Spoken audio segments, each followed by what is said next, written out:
aquela região onde ele foi julgado. E depois salgaram a casa dele. E depois condenaram a família dele, praticamente por anos e anos seriam condenados, gerações diferentes. Então ele foi julgado. Isso é imaginar esse país nosso. O país nosso sempre foi muito autoritário. É lembrar que nós 350 anos de escravidão no Brasil, 350 anos, onde discutia até se nós os negros, eu sou negro, nós os negros tínhamos alma. 350 anos. Quando o negro fugia para ensinar liberdade nesse país, fugia para fazer os quilombos, porque quem ensinou liberdade nesse país foram os negros, porque eles não podiam fazer escravidão, então eles tinham que se libertar. Muitos portugueses lutavam por independência, mas queriam manter escravos. Então, muitas revoltas que a gente vê no livro de história, é uma importante estar lutando contra os portugueses. Mas eles queriam apenas trocar o português e continuar do mesmo jeito, trocar do mesmo, mantendo as pessoas escravas. Então, os negros que fugiam, se rebelavam, eles às vezes marcavam com ferro em brasa, às vezes açoitavam, às vezes cortavam um braço, até arrancavam uma orelha para dar exemplo, porque eles estavam lutando por liberdade. Então, no período da ditadura também é do mesmo jeito. Os parlamentares foram caçados, fecharam o Congresso algumas vezes, e mantiveram essa ditadura. E essa ditadura fez com que as instituições brasileiras, ainda hoje, acabou em 95, acabou a ditadura. Então não foi mais aquela sequência de generais e marechais. Mas ainda foi eleição indireta, porque elegeu Tancredo Neves, mas foi indireta. Então, mas já era um civil. Então, até aí, acabar com a ditadura não significa que acabou com o autoritarismo no país. Tem muito ainda. A justiça brasileira ainda é muito autoritária. Os meios de comunicação no Brasil têm 6 famílias ou 7 que tomam conta de todos os veículos, rádio, jornal e televisão. 6 famílias que tomam conta no Brasil inteiro. Portanto, não tem nem liberdade de imprensa no sentido amplo para as pessoas poderem se manifestar, pelo menos de opiniões diferentes. Então, esse período foi um período muito trágico no Brasil. Então, as instituições, a justiça que já era conservadora, continuou mais conservadora nesse período. Muitos sindicatos ficaram controlados por um período, se tornaram muito autoritários. Muitas entidades da sociedade civil se tornaram autoritários. E até igrejas, teve perseguição dentro de igreja. Tinha um seminário de teologia em Vitória, estou falando mais de Vitória, que em Vitória eles fizeram intervenção lá, tiraram os livros e perseguiram pastores. Mas tinha alguém que denunciava o outro. A maçonaria, eu quinta-feira, no dia 15, vou fazer uma palestra na maçonaria sobre direitos humanos. Na maçonaria houve perseguição, tinha muitos maçons que defendiam as reformas de base e foram perseguidos e foram presos. Então, é pensar que igrejas, sindicatos, associação e escolas, inclusive. As escolas, imagina uma escola que passou geração, 20 e tantos anos, onde o professor não podia falar porque ele podia ser denunciado, onde o estudante não podia se manifestar porque ele seria anunciado, um funcionário não podia se organizar porque não podia. Então, você imagina, essa escola era uma escola do silêncio, uma escola que não tinha autonomia. A universidade fizeram intervenção. Aliás, nem a Polícia Militar tinha autonomia. Eles resolveram que o comandante da Polícia Militar não deveria ser da Polícia Militar. Era o Exército que nomeava um capitão para dirigir a Polícia Militar, e na Polícia Militar tinha coronéis. Então, é compreender esse clima e esse quadro. Então, eu quero, e teve em 79, a votação da lei da anistia. A anistia brasileira não anistiou nenhum preso político foi solto. Nós fizemos uma greve de 33 dias durante esse período, durante a votação do processo da lei de anistia, 33 dias de greve de fome, 33 dias, e quando terminou a votação no dia 22, eu fui tirado da cela que estava para falar com o Teotônio Vilela no Congresso, e autorizaram a falar com ele que nós íamos encerrar a greve de fome. Nenhum preso foi solto. No dia 28 foi estacionado, eu saí em 79 e vim para o Espírito Santo ainda em livramento condicional, sendo que em 1980 ainda tinha preso político no Brasil, e a lei da anistia se votada em 79. Então, entender que há muitas farsas no Brasil, muitas coisas.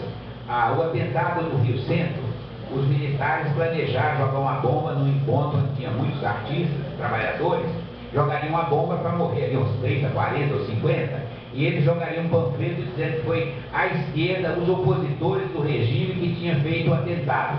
E aí prenderia mais gente e mataria mais gente, como fizeram em muitos lugares. Teve um caso também do Fournier, era um almirante, ele planejou explodir o gasoduto no Rio de Janeiro. O cálculo, se aquilo fosse explodido, certamente morreria mais de 50 mil pessoas.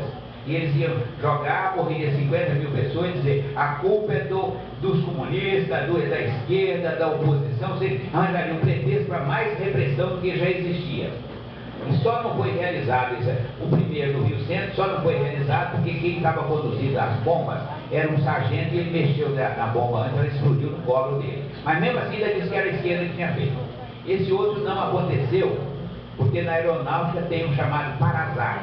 É uma instituição, é uma espécie quase de um corpo de bombeiros dentro da aeronáutica, para salvar gente, para viver na floresta, enfim, ele tem muito papel importante, capaz. E aí deram ordem para eles explodir o gasoduto. E tinha um capitão Sérgio, a gente sempre homenagem a ele. O capitão Sérgio, ele era conhecido como capitão macaco. Ele era conhecido, ele não sobrevidia com isso. Deram ordem para ele, e ele não cumpriu essa ordem de explodir o gasoduto. Em função disso, ele foi preso e botado para fora da aeronáutica. Só conquistou anistia recentemente. Bom, trabalhar então é o seguinte. Durante esse período, nós lutamos contra a ditadura. Vai dizer ditadura nunca mais, tortura nunca mais. E dizer sempre, democracia e liberdade sempre mais. Quando tem um conflito, um problema, uma dificuldade, onde quer que seja, de jovens, de idosos, as manifestações, nunca querer que haja repressão. Sempre tem que ter mais diálogo e mais democracia. Isso vale para a escola, vale para sindicato, vale para a manifestação de rua, de sem terra, sem teto, estudantes na rua protestando contra o governo. Não é justo que uma pessoa que protestar contra o governo seja preso. Não é justo. E nem tão pouco dizer que a formação de quadrilha tem 4 pessoas. Isso é um absurdo, nós temos que impedir que se vote leis tais semelhantes a essa. Então eu quero já encerrar para a gente fazer aqui um pequeno debate. A minha sugestão é que vocês façam algumas perguntas. Antes disso eu preciso dizer, está faltando um livro aqui, eu vou deixar para entregar a vocês, deixei para o professor Zúlio. Deixei o seguinte, deixei o livro Pequena História de Cadeia, que eu escrevi, eu conto história dos 10 anos, portanto eu não vou contar tudo. 10 anos tem várias histórias engraçadas, tristes, trágicas, como é a vida. A vida tem toda essa idade. Vou deixar aqui, já é para a escola, vou deixar 2 números, já deixei um. Vou deixar outro livro que eu escrevi também, esse é especificamente sobre Barra de São Francisco, chama-se Vai Quem Quer. Não sei se alguém aqui sabe onde é o bairro Vai Quem Quer, você sabe? Não. Quem é fora na Barra Vai Quem Quer? É uma região de Rua Arte, por ali afora. Barra de São Francisco, quando eu tenho que dizer para você, que eu já fui jovem, né? Barra de São Francisco tinha 4 ruas. Tinha a rua Bambé, que era esse grandão, onde morou o Mário Gabito muitos anos. Tinha a Rua Seca, que a gente chamava, que era essa rua, essa avenida grandona que vem lá de quase do Itaúna até a Rua Mineira. Dizia que era Rua Seca, porque lá era seco e outro lugar seco. Embora ali perto do ginásio, ali naquele jardim, ali já foi até uma lagoa. A gente tem que resgatar a nossa história toda. Tinha uma lagoa ali. Ali foi aterrado, mas ali era lugar baixo. De qualquer maneira, era Rua Seca. E tinha o Vai Quem Quer, onde eu morava. Era no final daquela rua, que a gente chama de Rua Arte, tem canto de lá. Era a rua mais pobre, e as casas tudo de estuque, não tinha quase casa decente. E eu morava naqueles, para alguns era o fim. O Vai Quem Quer ficava no fim da rua, e para outros dizia que o Vai Quem Quer era o começo da rua. Depende de quem ia e quem vinha. Dali eu vi o mundo. Como é que eu vi o mundo? Os tropeiros passando, os caminhões passando, os casamentos passando, os enterros passando, as pessoas. Então eu dali que eu vi o mundo. Eu não sei se eu estava no fim ou no começo. Então eu vou deixar esse livro. Eu conto a história aqui de Barra de São Francisco. Eu acho que vale a pena ver. Mas conto com a visão de uma criança. Como é que eu vi o mundo? Todos vocês, muito comportamento do professor, do estudante, a gente fica, por que eu tenho esse comportamento? A gente tem esse comportamento que às vezes aprendeu com alguém uma maneira de viver, o pai, a mãe, o tio, o sobrinho, ou até uma zaca que dá na vida ensina a gente. Então a gente aprende, depois a gente faz um espécie de molde e a vida vai se adaptando. Eu hoje falei pela manhã, e a pessoa falou, conte de novo. Eu, por exemplo, eu milito na área de direitos humanos tem 50 e tantos anos. O que me motivou ter amor e carinho e respeito mais pelas pessoas, foi algo que não foi em uma escola, não foi em nenhum livro, não foi nada disso. Minha mãe era uma pessoa semi-analfabeta, eu só sei desenhar o nome. Meu pai, eu achava que era meu pai, mas na verdade era meu avô, foi um tropeiro, semi-analfabeto, nunca me deu um tapa, nunca me deu um tapa. Minha mãe me deu 3 chineladas, eu não sei se eu merecia, depois não achando que não merecia, 3 chineladas leves. Eu cresci assim. E passava perto da minha casa uma pessoa que tem uma história que eu conto aqui. Seu Estrela era um pomerano, morava aqui na volta da cobra e ele passava. Quando passava lá, os meninos mexiam muito com o seu Estrela. Mexia com ele, Estrela, cadê a lua? E ele de vez em quando levantava, baixava a calça e mostrava, está aqui. Né? Para dizer assim, para de mexer aqui. Falava outras coisas mais graves ainda. E minha mãe falava comigo, meu filho, você nunca abuse, expressão dela, porque ela não tinha essas palavras, pessoa, nunca abuse de um aleijado, porque não tinha essa expressão, de um cego, de um mendigo no meio da rua, de um doido, era a expressão que ela usava. E nem do povo das putas, é a expressão que ela usava também, portanto, nunca abuse dessas pessoas. Porque nessas pessoas o Cristo pode estar ali dentro, para te testar, para ver como é que você trata ele.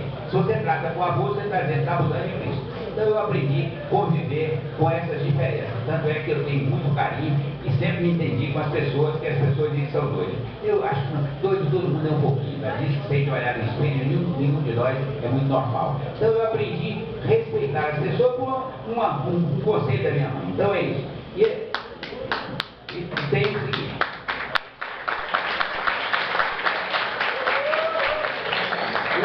O outro livro, eu não estou com ele aqui, mas vai dar, já entreguei o Zula, é um livro que chama-se Fome de Liberdade. Eu conto, é um livro que eu escrevi junto com o Gilney Viana, um ex-preso político também, e nós escrevemos esse livro. Nós contamos a história da luta